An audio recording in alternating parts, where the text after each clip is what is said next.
Continuamos con nuestro estudio del libro Los Hechos. Terminamos hoy este paréntesis que hemos hecho, ¿verdad? Para hablar del cesacionismo, paréntesis que al final terminó en 4 exposiciones. Entonces, es la cuarta del día de hoy, la cuarta exposición que haremos sobre el cesacionismo, y estaremos hablando hoy de los milagros. En la primera exposición hablamos del cese del apostolado, en la segunda del cese del don de profecía, en la tercera hablamos del cese del don de lenguas, y hoy estaremos hablando del cese del don de hacer milagros. Reitero, ¿verdad? No quiero ser omiso en esto, ¿verdad? Que hemos tratado de hacer todas las exposiciones de una manera respetuosa. Tuve la bendición de hablar con un hermano que es continuista, ¿verdad? Y escuchó las exposiciones y dice que de verdad sintió que se está tratando con mucho respeto, ¿verdad? La posición de ellos, para uno disentir de una posición de un hermano, uno no debe ser grosero, ni tiene por qué ser grosero o burlista. Entonces, que eso sea algo que aprendamos aquí en Alajuela, que siempre, primero, la palabra de Dios no es para discutir. O sea, nosotros no fuimos llamados a contender, ¿verdad? A agarrar esto para estar contendiendo con hermanos. Eso que se da en internet de veces es de mal testimonio, ¿verdad? Por ejemplo, estaba viendo ahí un video, cómo salen hablando de la pésimo de los calvinistas, ¿verdad? Y que eso es prácticamente una blasfemia y todo. O sea, eso no se hace. Pero también han habido abusos del lado, ¿verdad? De nosotros hacia las personas que creen en el continuismo. Entonces, tengamos respeto nada más. Si usted va a hablar con un hermano, asegúrese de que ambos están en un espíritu correcto, ¿verdad? Que están con el ánimo de poder comunicarle al otro por qué creen lo que creen y que cada uno llegue a su entendimiento, ¿verdad? Siempre tomando en cuenta que debe ser no por lo que yo más crea conveniente, sino por lo que diga la palabra del Señor. Entonces, hoy vamos a finalizar, como les digo, este paréntesis que abrimos en la exposición del libro de los Hechos para explicar a la luz de la palabra del Señor nuestra posición cesacionista en relación con los dones milagrosos descritos en la Biblia. En estos dones milagrosos hemos hablado del apostolado, de la profecía, las lenguas, y como les digo, hoy vamos a hablar de los milagros. Los cristianos reformados, ¿verdad?, oficialmente e históricamente han afirmado una posición cesacionista, o sea, que estos dones cesaron, ¿verdad? Eso es lo que se ha afirmado. Esto junto con algunas denominaciones también de otros cristianos que también se han adherido a este cesacionismo. Sin embargo, recientemente algunos evangélicos que han abrazado el entendimiento calvinista de la salvación han traído consigo posiciones continuistas. Entonces tenemos, ¿verdad?, unas mezclas ahí interesantes, ¿verdad? Tenemos calvinistas que son continuistas. Entonces, anteriormente expuse acerca de la cesación del apostolado, de la profecía y de las lenguas. Si usted no pudo estar en esas enseñanzas, nuestros hermanos de audio y sonido están haciendo un trabajo impresionante. Entonces ya están, todas esas enseñanzas están en la lista de YouTube para que usted las revise y esté repasando todo esto. Entonces, igual han hecho con las exposiciones de mi hermano Arles en el Evangelio Marcos y también con el de Pecados Respetables de nuestro hermano David. Entonces, para que estén ahí repasando entre semana. Muchas gracias de verdad a todos los hermanos que están involucrados en este esfuerzo. Bien, comencemos entonces. Voy a comenzar con una definición que extraje de un libro que hizo nuestro hermano, el doctor Waldron, sobre este tema. Vamos a definir qué es un milagro, cómo se define un milagro. Entonces el hermano dice lo siguiente: un milagro es una manifestación del poder de Dios, es una exhibición del poder y la obra divina. Es algo asombroso, ¿verdad? Entonces se le conoce como una maravilla, ¿verdad? La gente se maravilla donde ve eso y ocurre en el campo de lo externo, dice el doctor Waldron. La Biblia parece reservar el término para cosas que lleguen a ser visibles en el mundo físico. Por ejemplo, él dice el nuevo nacimiento, ¿verdad?, podría ser popularmente descrito como un milagro, ¿verdad? El ver que un muerto, ¿verdad?, y en sus delitos y pecados es vuelto a la vida por el Señor. Y ciertamente dice, es una operación del poder sobrenatural de Dios. Sin embargo, la Biblia reserva el término técnico milagro para algo que es en sí mismo visible o externo. Y dado que el nuevo nacimiento ocurre en las regiones ocultas del corazón, entonces no calificaría como un milagro bíblico, técnicamente hablando. Entonces no califica como un milagro. Es algo extraordinario. ¿Qué referimos con extraordinario? Que Dios obra de manera ordinaria todo el tiempo en su creación. O sea, un milagro, en cambio, ocurre cuando Dios hace algo que se sale de eso ordinario en la creación. Es algo revelador, y aquí va a estar mucho el cómo se centra la exposición de esta tarde. ¿Y por qué decimos que los milagros son reveladores? Porque son señales hechas por un profeta o por un apóstol para dar fe, o sea, para atestiguar del origen divino de su mensaje. Entonces, estos profetas y estos apóstoles emitían un mensaje o daban un mensaje traído por el Señor y era atestiguado o era certificado por una serie de milagros que hacían. Entonces, tenía ese fin, el de certificar, el de atestiguar, el de dar fe de ese mensaje que traían este emisario del Señor. Nada más para tener claro, la discusión que tenemos hoy el planteamiento no es si hoy en día hay milagros o no hay milagros. Ese no es el planteamiento. Somos conscientes de que el Señor obra milagros hoy en día. O sea, el Señor obra milagros y nosotros mismos hemos orado al Señor, hemos clamado al Señor por milagros. Creemos firmemente que Dios puede hacer milagros en este tiempo y ese es un mal entendimiento. O sea, la gente cree que es que nosotros decimos que Dios ya no hace milagros. Eso no es lo que estamos planteando con la posición cesacionista.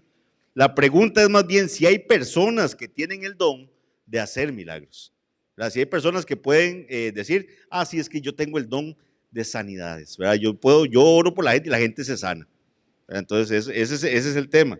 Una cosa es que haya milagros y otra cosa es que exista el don de hacer milagros. Entonces, eso tiene que quedarnos muy claro para entender lo que expondré a continuación. Entonces, ¿cuál era el propósito de los milagros? ¿Para qué fueron dados los milagros? ¿Por qué vemos en la Biblia personas que tenían el don de hacer milagros como sanidades u otras maravillas? ¿Cuál era su propósito? Algunos han dicho que los milagros eran por un ministerio de misericordia. O sea, ¿verdad? Que yo veo a alguien que está sufriendo, entonces que por misericordia se sanaba a esa persona. ¿Por qué dicen eso? Por pasajes como Mateo 14:14. Vean lo que dice Mateo 14:14. Dice, y saliendo Jesús, vio una gran multitud y tuvo compasión de ellos y sanó a los que de ellos estaban enfermos. Entonces vemos que Jesús sale, ve a aquella multitud, el Señor se compadece de aquella multitud de personas y sana a los que de esa multitud están enfermos. Entonces vemos que aquí hay un punto de los que alegan eso, que alegan que el propósito de los milagros era por un tema de misericordia. Pero algo tenemos que tener claro, y es que los milagros en la Biblia son la excepción, no son la regla. Los milagros en la Biblia son la excepción, no son la regla. La Biblia no registra milagros en todas las épocas del pueblo de Dios. Basta que usted ya haya hecho la lectura continuada de la palabra del Señor varias veces y se va a dar cuenta que no es en todas las épocas del texto bíblico que usted va a ver milagros. No los va a ver. Al contrario, realmente solo vemos como 3 principales épocas en las cuales marcadamente se van a dar esos milagros. ¿Cuáles son esas épocas? Una, en el tiempo de Moisés, ¿verdad? Que vea que estamos en nuestra lectura continuada de la palabra del Señor y hemos visto cómo se presentan, ¿verdad? Moisés y Aarón ante Faraón y hay señales milagrosas que el Señor les da el poder para ejecutar delante de Faraón. En la época de Moisés, en la época de Elías, ¿verdad? Se da también esa manifestación de milagros y obviamente con la venida de nuestro Señor Jesucristo, ¿verdad? En la encarnación de nuestro Señor Jesucristo y la era apostólica, se van a dar esas manifestaciones de milagros. Fuera de eso, hay una ausencia de milagros en la palabra del Señor. Puede ser que esporádicamente, ¿verdad? Tengamos, si alguno me puede decir, claro, pero vea que en el libro tal, pero van a ser cosas muy aisladas, muy aisladas. Vemos el ejemplo de Abraham, ¿verdad? Tenemos a Abraham, el padre de la fe. O sea, ¿quién va a negar, verdad, la importancia de Abraham en el texto bíblico?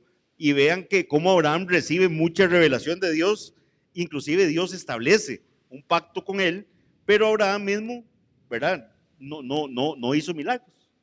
O sea, no hay milagros hechos por la mano de Abraham. Abraham es receptor de un milagro. Que él y Sara en su vejez van a tener a Isaac, ¿verdad? Entonces vean pero Abraham no hace milagros. No tenía ese don sobrenatural de obrar milagros como vemos en otras personas en las Escrituras. Hay largos periodos de la historia en que estas personas que tenían el don de hacer milagros no se mencionan o se mencionan muy poco. Por ejemplo, desde la creación hasta el periodo del diluvio hay 1500 años. No hay mención de milagros. Desde el diluvio hasta el periodo de Abraham, 400 años. Todo el tiempo que pasó Israel en Egipto, 215 años.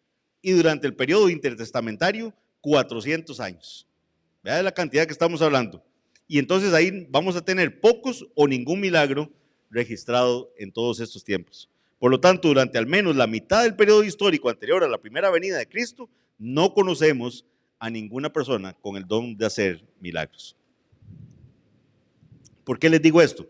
Porque a veces no tenemos en perspectiva y creemos que es que había, ¿verdad? Siempre, ¿verdad? El don de hacer milagros. Veamos entonces el caso de Moisés, para poder entender cuál era el propósito de esos milagros que el Señor les dio la facultad de hacer. Voy a leerles Éxodo capítulo 4, versículos 1 al 8. Si quieren lo buscan para que sigan la lectura. Éxodo capítulo 4, versículos 1 al 8. Dice, entonces Moisés respondió diciendo, he aquí que ellos no me creerán. O sea, de una vez, ¿verdad? Moisés entra muy positivo, ¿verdad? Dice, ellos no me van a creer. Ellos no me creerán ni oirán mi voz porque dirán, no te ha aparecido Jehová. O sea, Moisés dice, esto es lo que va a pasar. No me van a creer, ellos me van a decir, a usted no se le apareció Dios. Y Jehová dijo, ¿qué es eso que tienes en tu mano? Y él respondió, una vara. Él le dijo, échala en tierra. Y él la echó en tierra y se hizo una culebra. Y Moisés huía de ella. Entonces dijo Jehová a Moisés, extiende tu mano y tómala por la cola. Y él extendió su mano y la tomó y se volvió vara en su mano. Por esto creerán que se te ha aparecido Jehová, el Dios de tus padres, el Dios de Abraham, Dios de Isaac y Dios de Jacob. Le dijo además Jehová, mete ahora tu mano en tu seno. Y él metió la mano en su seno y cuando la sacó, he aquí su mano estaba leprosa como la nieve. Moisés mete la mano, ¿verdad? Cuando la saca, está leprosa la mano. Y dijo, vuelve a meter tu mano en tu seno, y él vuelve a meter la mano en su seno, y al sacarla de nuevo del seno, he aquí que se había vuelto como la otra carne. Ya estaba sana nuevamente.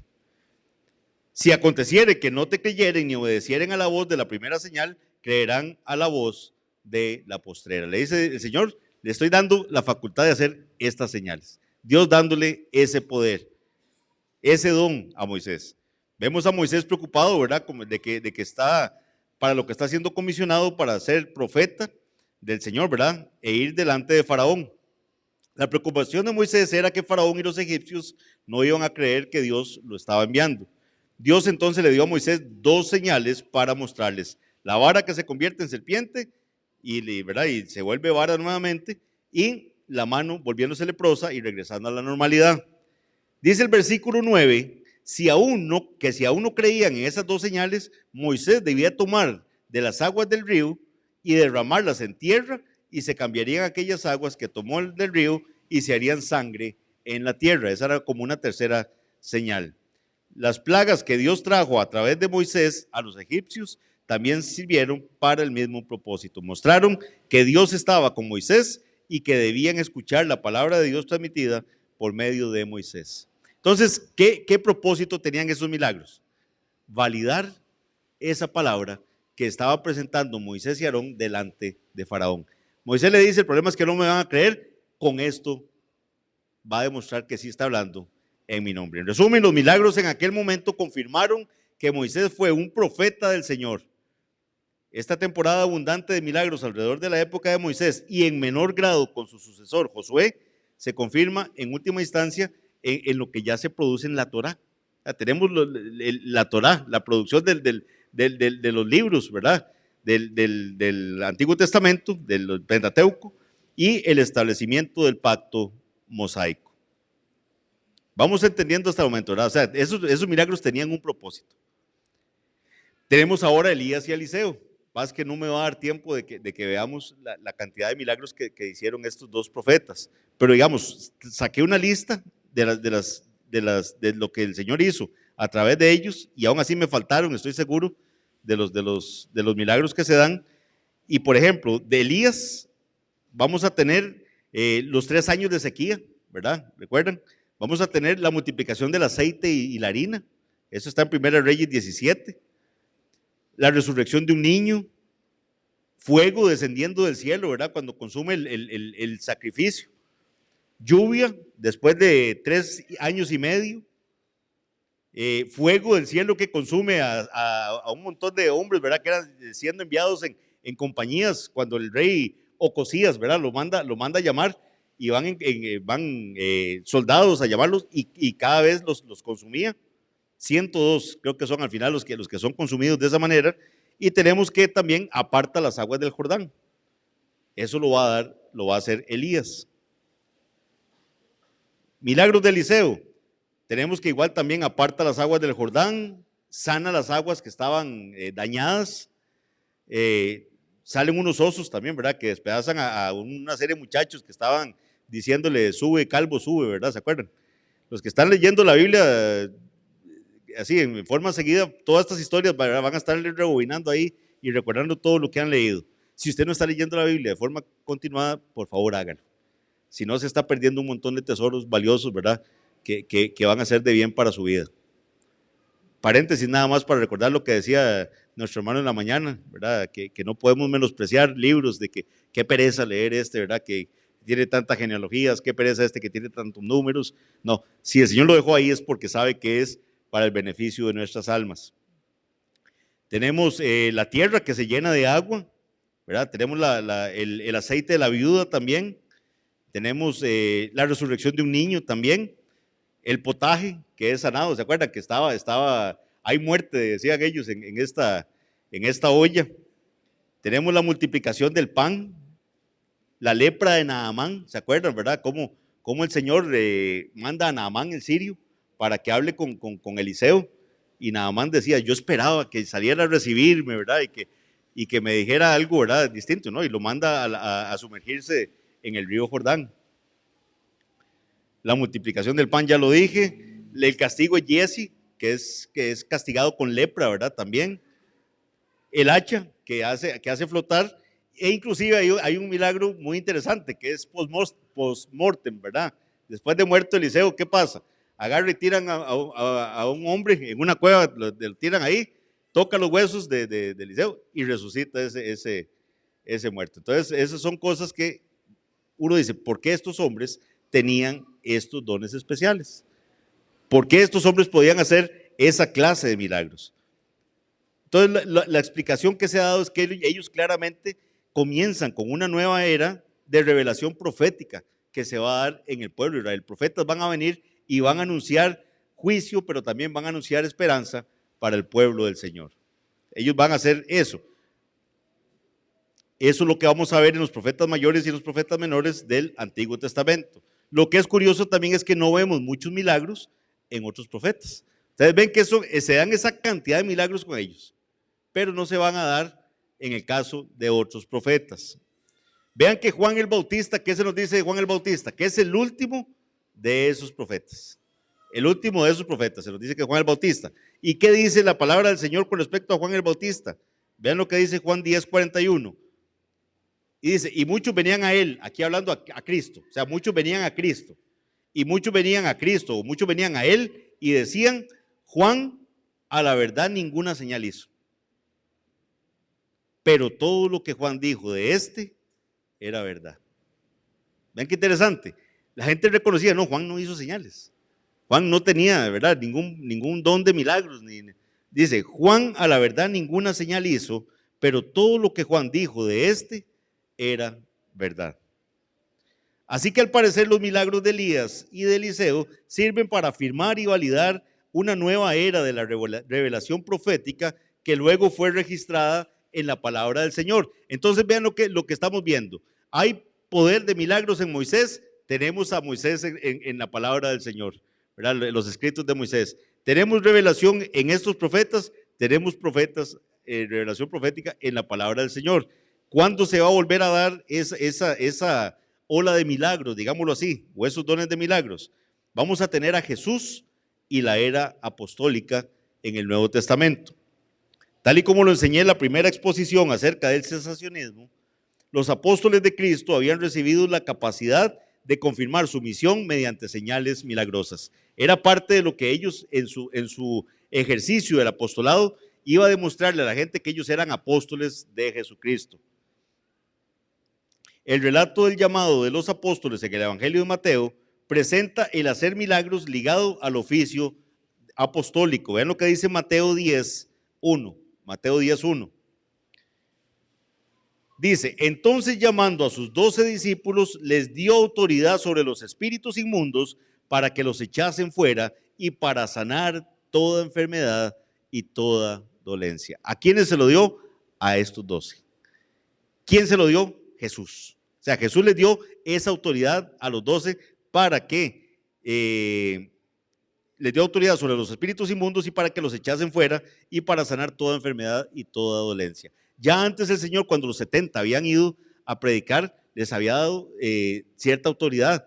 ¿Por qué? Porque los 70 venían contentos, venían maravillados y decían, Señor, los espíritus se nos sujetan en tu nombre. Entonces el Señor les da les cambia la mentalidad en eso, les dice, miren, no se maravillen por esas cosas. Alégrense de que sus nombres están escritos en el libro de la vida. Eso, vean que hasta eso nos debería llamar la atención. Jesús les dice, esto no es lo que ustedes deben tener como una prioridad. La prioridad es que ustedes fueron salvados por el Señor. Eso es lo que es maravilloso, que pecadores como los que estamos aquí hemos sido salvados. Eso es la maravilla que deberíamos estar predicando y el evangelio que deberíamos estar predicando. Esto se confirma en una serie de pasajes que, como les dije, vamos a estar estudiando mayormente cuando vayamos avanzando en el estudio del libro de los Hechos. Pero les vuelvo a leer, Hechos 2:43, por ejemplo. Dice, y sobrevino temor a toda persona y muchas maravillas y señales eran hechas por los apóstoles. Vea que aquí es claro, muchas maravillas y señales eran hechas por los apóstoles. Hechos 4:33 dice, y con gran poder los apóstoles daban testimonio de la resurrección del Señor Jesús y abundante gracia era sobre todos ellos. Hechos 5:12, y por la mano de los apóstoles se hacían muchas señales y prodigios en el pueblo y estaban todos unánimes en el pórtico de Salomón. Entonces vean, ¿verdad?, cómo estaba centralizado en los apóstoles ese hacer esa clase de maravillas y milagros. También vimos cómo esto se confirma en lo expresado por el apóstol Pablo. ¿Se acuerdan que en aquella primera predicación del cesacionismo hablamos de que Pablo tuvo que defender su apostolado ante alguna gente que lo estaba cuestionando? Esto lo vemos en 2 Corintios 12. Entonces, en los versículos 11 y 12, Pablo va a decir lo siguiente: me he hecho un necio al gloriarme, vosotros me obligasteis a ello. Pues yo debía ser alabado por vosotros, porque en nada he sido menos que aquellos grandes apóstoles, aunque nada soy. Con todo, las señales de apóstol las señales de apóstol han sido hechas entre vosotros en toda paciencia, por señales, prodigios y milagros. Ven que lo que tenía que confirmar que Pablo era un apóstol verdadero había sido hecho. Y eso es lo que Pablo dice, las señales de apóstol han sido hechas entre vosotros en toda paciencia, por señales, prodigios y milagros. La Biblia nos muestra entonces que el propósito de tales milagros era afirmar que la revelación que ellos traían era una revelación del Señor. Entonces, la revelación que Moisés va a plasmar en sus libros era una revelación traída por el Señor. La revelación que los profetas van a traer, que se plasma en las Escrituras, era una revelación traída por el Señor. Y la revelación que los apóstoles van a traer al pueblo y que es plasmada en la palabra del Señor es una revelación dada por el Señor. Entonces, cuando el Señor quería confirmar que esa revelación que tenemos hoy en día, que es la palabra profética más segura, la plasmó de milagros. O sea, lo llenó de milagros esos momentos para que sepamos que tenemos la palabra profética más segura. Que lo que hablaron estos hombres inspirados por el Espíritu Santo y que fue su ministerio y que lo tenemos hoy en día con nosotros, recogido en este libro, que le llamamos la Biblia, ese ministerio, esa palabra que está ahí, fue ratificada, fue certificada, fue atestiguada con una serie de milagros.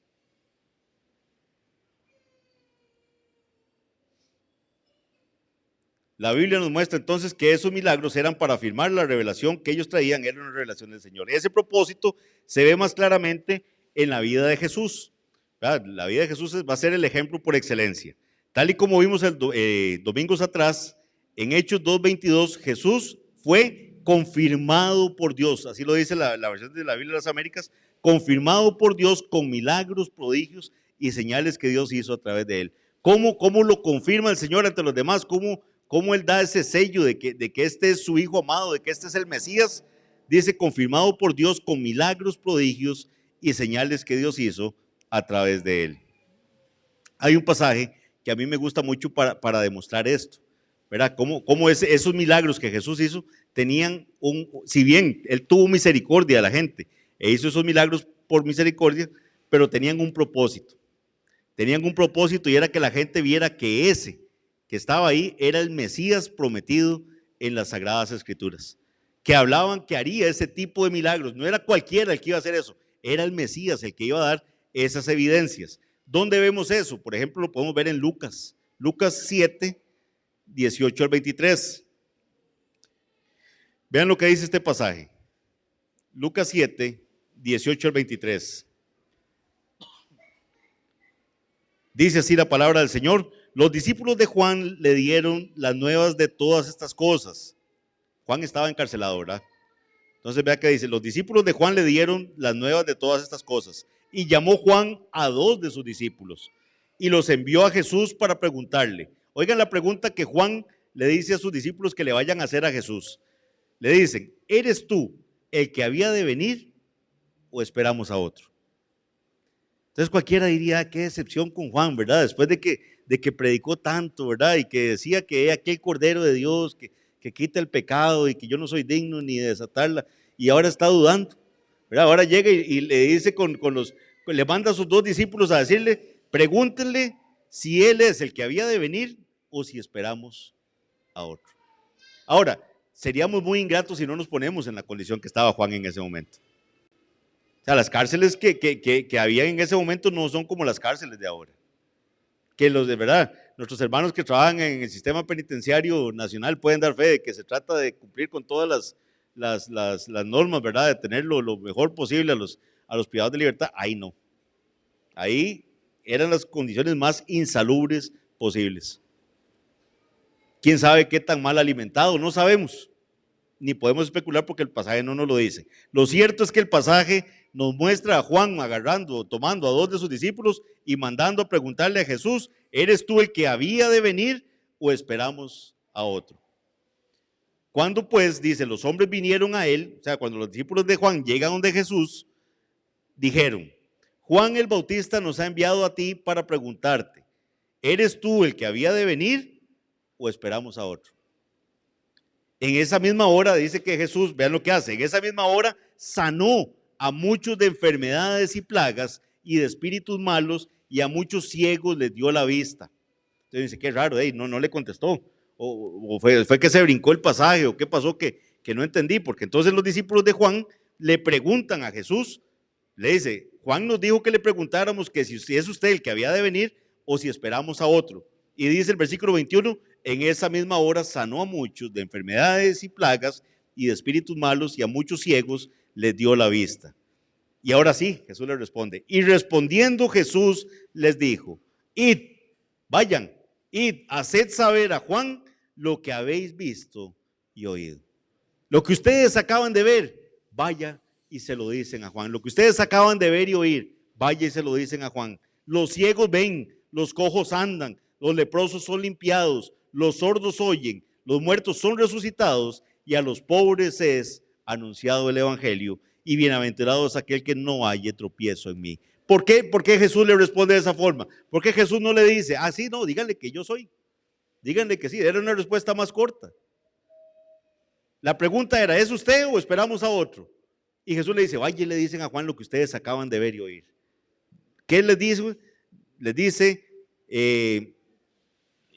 vamos a ver, los ciegos ven, los cojos andan, los leprosos son limpiados, los sordos oyen, los muertos son resucitados y a los pobres es anunciado el evangelio. ¿Por qué Jesús responde de esa forma? Porque solo el Cristo iba a poder hacer ese tipo de señales. Ese tipo de señales estaban profetizadas en el Antiguo Testamento que serían hechas por el Hijo de David que habría de venir, por el Mesías. Es el que podría hacer ese tipo de señales, nada más. Y lo que Jesús le está diciendo, vaya y dígale lo que ustedes están viendo y oyendo. Está ocurriendo lo que de mí se decía. Estos milagros eran confirmatorios del mensaje de Cristo, eran confirmatorios de la venida del Mesías a la tierra. Queda claro con el comentario de Nicodemo, esto mismo, en Juan 3:2. ¿Qué le dice Nicodemo a Jesús cuando llega a él? Le dice, Rabí es maestro, Rabí, sabemos que has venido de Dios como maestro porque nadie puede hacer estas señales que tú haces si no está Dios con él. Nosotros sabemos que tú eres un maestro enviado por Dios porque nadie puede hacer estas cosas que estás haciendo tú si Dios no está con él. Esto es básicamente lo mismo que dice la multitud en Juan 7:31. ¿Qué dice la multitud?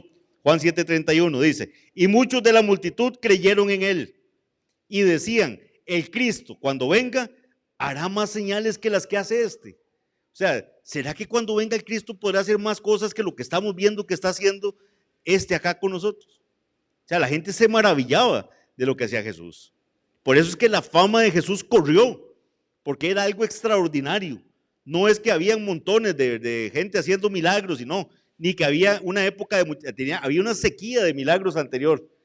En el tiempo intertestamentario, 400 años de que no se veía esa cercanía de Dios con su pueblo.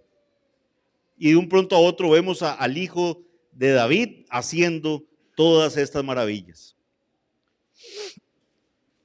Mateo capítulo 8, versículos 14 al 17. Dice, vino Jesús a casa de Pedro y vio a la suegra de este postrada en cama con fiebre y tocó su mano y la fiebre la dejó. Vean qué bonito. Llega el Señor a la casa de Pedro, la suegra de Pedro está enferma, está con fiebre, la toca y ella sana. La fiebre la deja. Vean qué interesante lo que hace la suegra de Pedro, ¿verdad?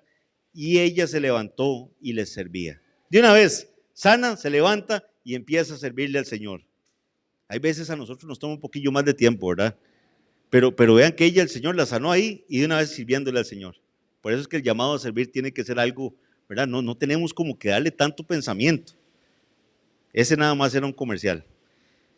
Y cuando llegó la noche, dice, trajeron a él muchos endemoniados. Y con la palabra echó fuera a los demonios y sanó a todos los enfermos. Vean lo que hacía Jesús. ¿Pero por qué? ¿Por qué pasaba esto? Dice el versículo 17, para que se cumpliese lo dicho por el profeta Isaías, cuando dijo, él mismo tomó nuestras enfermedades y llevó nuestras dolencias. Vean que esta era una muestra para que vieran que ese era el del cual hablaba Isaías, que ese es el Cristo y que ahí se estaba cumpliendo la palabra profética de que él iba a llevar nuestras enfermedades y que llevó nuestras dolencias. Entonces hemos visto que tal realización de milagros estaba íntimamente ligada a la revelación. Moisés, señales proféticas, tenemos el Pentateuco. Elías y Eliseo, como esos precursores de los profetas, y tenemos profetas mayores, profetas menores en el Antiguo Testamento. Jesús, tenemos su palabra bendita registrada. ¿Y registrada por quién? Por los apóstoles, quienes también fueron sus emisarios, fueron sus apoderados, como vimos, a quienes él les dio autoridad y su palabra también confirmada con señales y milagros, y la tenemos hoy en día en la bendita palabra del Señor. Los milagros estaban ligados totalmente a la revelación que tenemos hoy en día. No toda revelación vino con milagros, pero tales dones milagrosos siempre vinieron con la revelación. Repito, no toda revelación vino con milagros, pero tales dones milagrosos siempre vinieron con la revelación. Ese era su propósito, confirmar el mensaje de Dios a través de su portavoz. O sea, que sus portavoces estaban siendo autorizados para hacer y decir lo que estaban haciendo y diciendo. Si no esperamos recibir más revelación, ¿verdad? Porque ya sabemos que el canon está completo, ya tenemos la bendita palabra de Dios, entonces no va a haber un momento de revelación que tenga que ser confirmado con dones de milagros. Ese es el punto. Estos dones milagrosos fueron necesarios para cuando se dieron los dones, la revelación del Señor que hoy en día, por la misericordia de Él, tenemos plasmada en la bendita palabra del Señor. No hay nada así como que Dios traiga una revelación de última hora que tenga que ser acompañada de estos dones de milagros.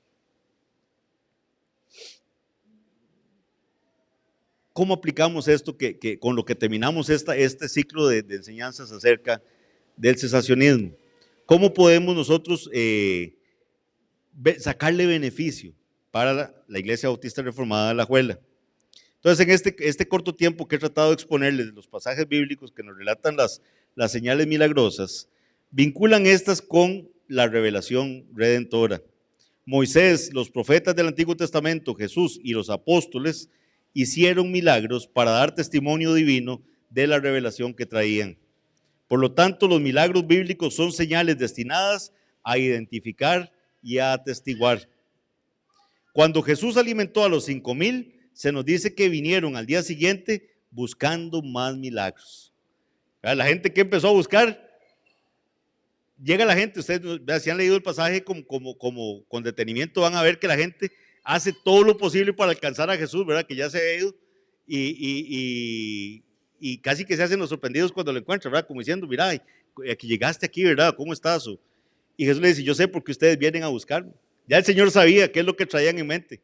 Ustedes me están buscando porque comieron y se saciaron. Y si usted lo traduce literalmente es, y se comieron hasta hartarse. Eso es lo que significa. Parecían anhelar las señales y los milagros y sus beneficios más que a aquel a quien apuntaban las señales. Los milagros se suponen que deben apuntarnos al Señor y su palabra. No son un fin en sí mismo. No son un fin en sí mismo.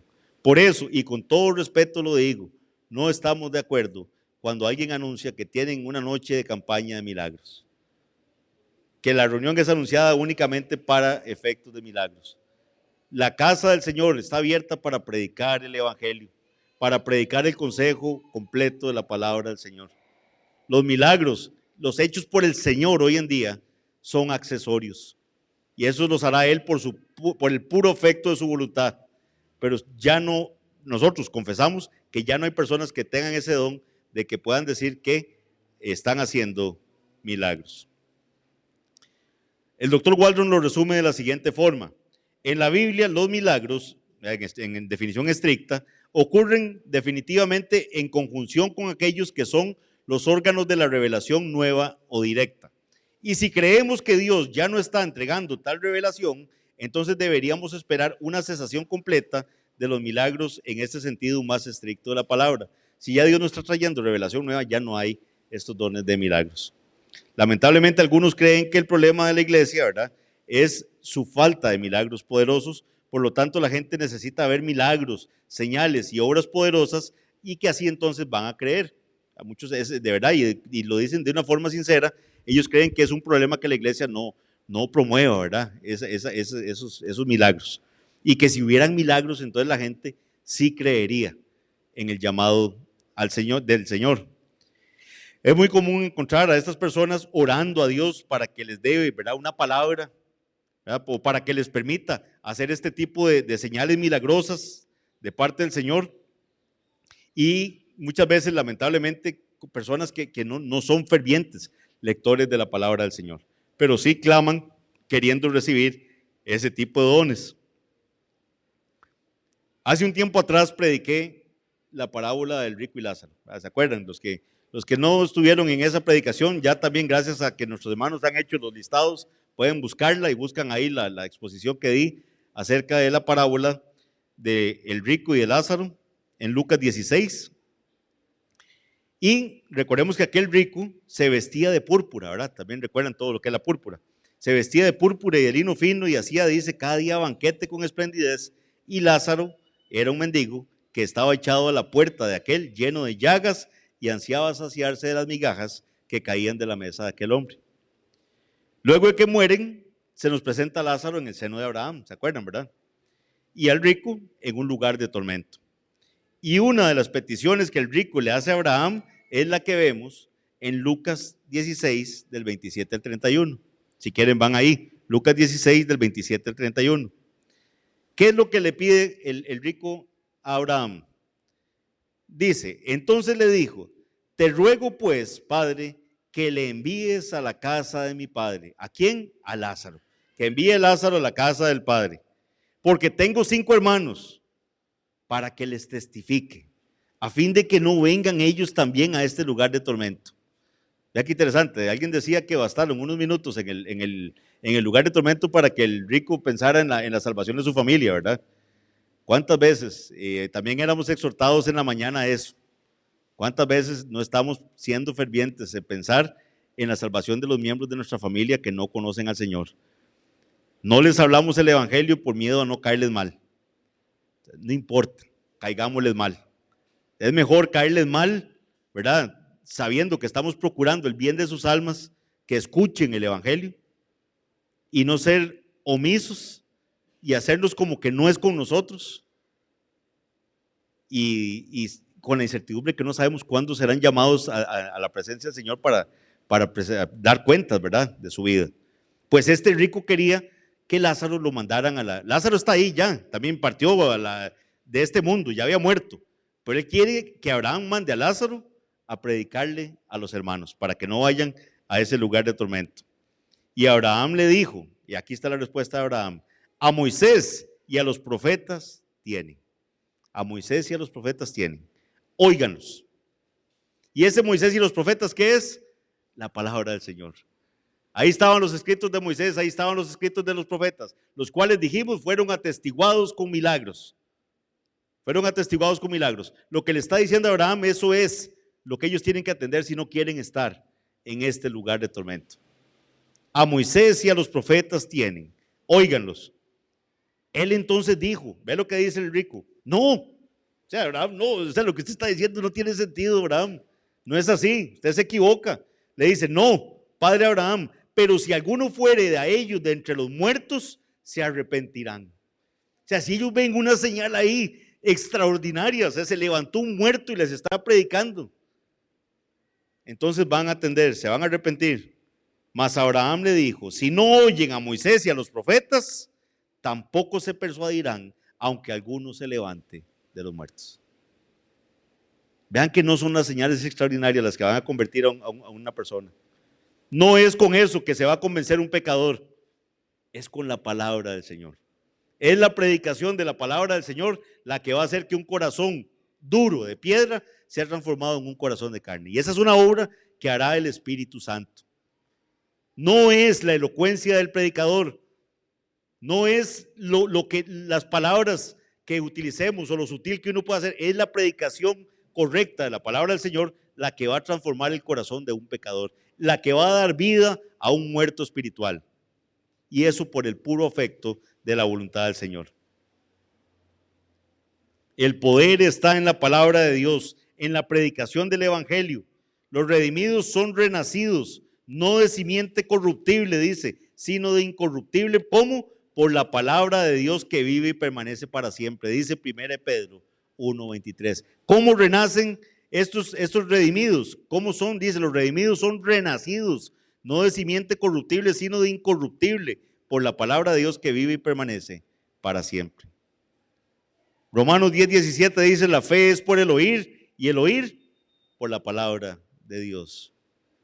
Todos los que aquí tenemos oídos para oír, como cuando el Señor decía, el que tenga oídos para oír, oiga, esos oídos para oír nos fueron dados milagrosamente por el Espíritu Santo. ¿Cómo? A través de la palabra del Señor. La fe es por el oír y el oír por la palabra de Dios.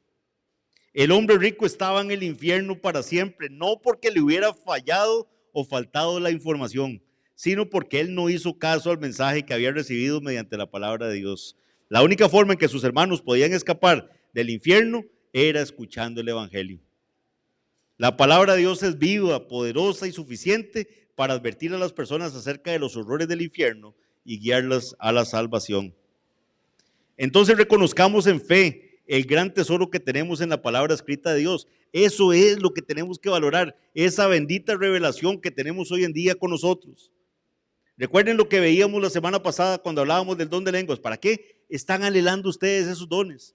El don debe ser para beneficio de la iglesia, para edificación de la iglesia.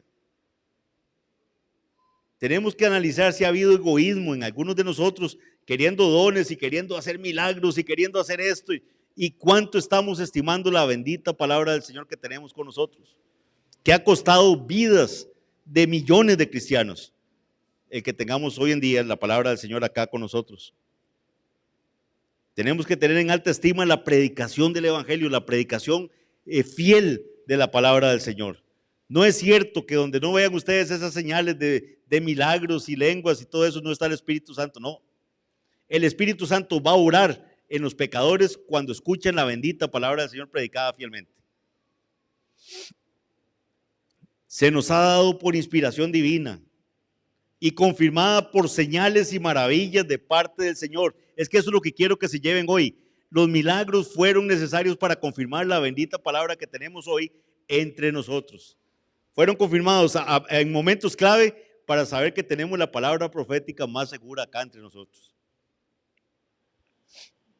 Tengamos mucha pasión para estudiarla, para meditar en ella, para memorizarla y para buscar ponerla en práctica en nuestras vidas. Amemos la palabra del Señor. Busquemos cada momento para leer la palabra del Señor. Si usted no tiene tiempo de leerla y va en el bus, vaya oyendo la palabra del Señor. Hoy en día hay aplicaciones para hacer eso. Somos una generación que no tiene absolutamente ninguna excusa para decir ante el Señor de que no pudimos leer la palabra de Dios. Está en audio, está gratis en los teléfonos, la regalan en algunos lugares. Venzamos la pereza y llenemos nuestros hogares de la palabra del Señor, en los dinteles de las puertas, que nuestros hijos vean palabra del Señor por todo lado. Desgastémonos en eso, no en estar buscando, ¿verdad?, hacer este tipo de milagros y todo.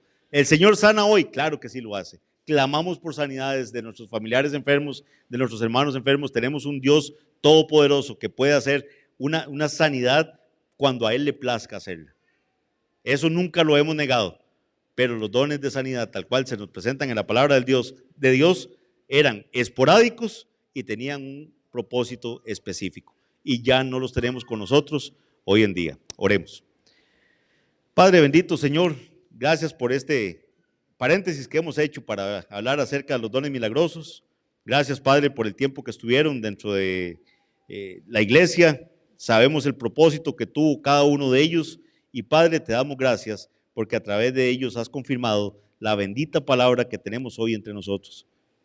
Padre, cuánto hemos dejado de apreciar el regalo tan hermoso que nos has dado a través de tu palabra. Ese tesoro tan valioso, Señor, ese tesoro del cual se sacan, ¿verdad?, cosas viejas y cosas nuevas y van a ser útiles para nosotros. Gracias, Padre bendito. Perdónanos por nuestra negligencia a la hora de escudriñar tu palabra, que anhelemos el devorarla, el poder estudiarla, memorizarla, atesorarla, pero por sobre todo ponerla en práctica, sabiendo que Jesús nos exhortó a ello, que si no ponemos en práctica lo que hemos visto y oído, somos como una casa edificada sobre la arena. Van a venir los vientos, van a venir los ríos, van a golpear contra esa casa y la casa caerá porque está edificada sobre la arena. Que la gloria sea para ti únicamente. Danos una semana, Señor, de alivio espiritual, de búsqueda de tu palabra, de oración familiar, de estudio familiar. Permítenos venir el miércoles a honrar tu nombre también acá en esta tu casa. Y, Señor, permítenos desde ya prepararnos para el próximo domingo que estaremos juntos también acá adorando tu nombre. Gracias por lo que estás haciendo en Alajuela y ayúdanos, Señor, a gozarnos en ello. En el nombre de Jesús te damos gracias. Amén. Que el Señor les bendiga.